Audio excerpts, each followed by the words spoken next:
If there is a heaven on earth, it is this, it is this, it is this. When Mughal Emperor Jahangir spoke those words, he cemented a romanticized vision of Kashmir that the outside world holds to this day.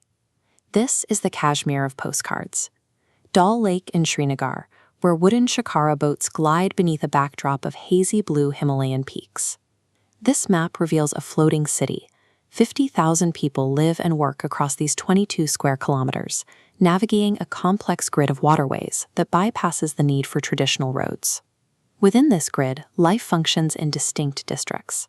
Residents visit the Meena Bazaar for commercial goods, harvest crops from floating vegetable farms, and even access a water-bound post office. Life adapts to the water's edge. The shikara serves as the family vehicle for daily errands, while residents rely on kangris, small portable earthen heaters carried under their clothes, to survive the winter chill inside their wooden homes. This road-connected version of Kashmir offers cultural warmth and accessible beauty. It represents the comfortable, curated outer layer of a much wilder region. To find the source of the region's mythos, we have to travel higher, into the transitional valleys where human engineering meets the raw force of the mountains. In the lower elevations, nature is often manicured. The historic Mughal gardens show this legacy, where mountain streams are directed into pristine, symmetrical pools and controlled fountains. Pahalgam, the Valley of Shepherds, offers a similar ease. Its winding paths and lush meadows have served as the primary backdrop for decades of Bollywood films. Yet Pahalgam also serves as the base camp for the Amarnath Yatra. This 32-kilometer pilgrimage forces travelers off the groomed paths and onto steep, muddy trails, where they must endure freezing rain to reach the sacred mountain cave. Further north, the town of Gulmarg utilizes high-altitude cable cars to carry visitors into the clouds, making luxury skiing accessible on some of the highest peaks in the region. These valleys represent the limit of engineered comfort.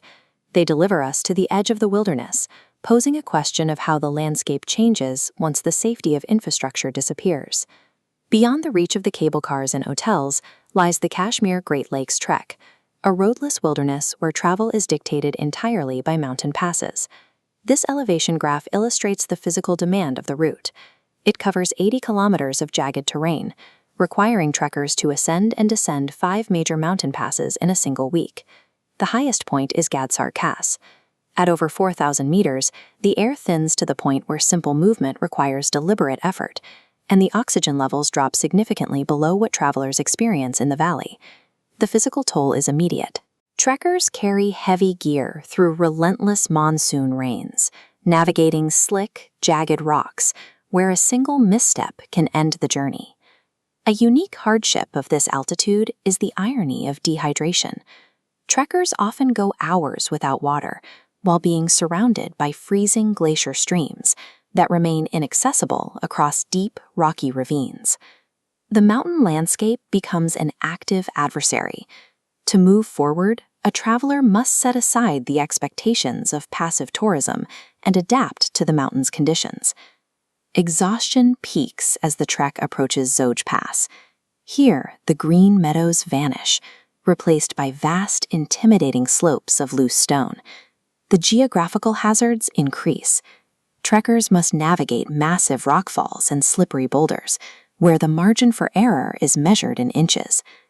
Weather shifts instantly at this height. Dense fog can swallow a ridge in seconds, creating a total whiteout that obscures the path just meters ahead. There is a specific psychological weight to reaching the climax of an 80-kilometer journey, only to have the entire view blocked by a wall of mist. This is the reality of the wilderness. It offers no guarantees of visibility or comfort, reminding travelers that they are guests in an indifferent environment. Then, right at the edge of Zoj Pass, the fog breaks. A 15-minute window of clarity opens, revealing the scale of what lies ahead. Mount Harmukh emerges from the clouds. Its snow-covered face and massive glacier dominate the horizon, standing as a physical anchor for the entire region. Directly below the mountain rest the twin alpine lakes, Gangabal and Nundkal. They sit in a pristine green valley, undisturbed by roads or permanent settlements. This view carries deep spiritual significance. Locals see Mount Harmukh as a reflection of Mount Kailash, with its foothills holding the same sacred weight as the high-altitude lakes of the Tibetan Plateau. The window is brief. Within minutes, the fog returns, swallowing the lakes and mountain once again. The struggle makes the reward profound. The beauty is significant because it is exclusive, a fleeting moment of clarity that must be earned through days of physical effort. The descent toward Naranag allows the body to recover, providing space to reflect on the 80 kilometers of mountain passes left behind. The journey provides a visceral reevaluation of necessities. After days of thin air and thirst, the value of a simple glass of water or a break in the clouds becomes more significant than the grandest postcard view. This is the transition from a passive observer in a Srinagar houseboat to an active participant in the landscape. Jahangir's heaven on earth is found at the limits of endurance.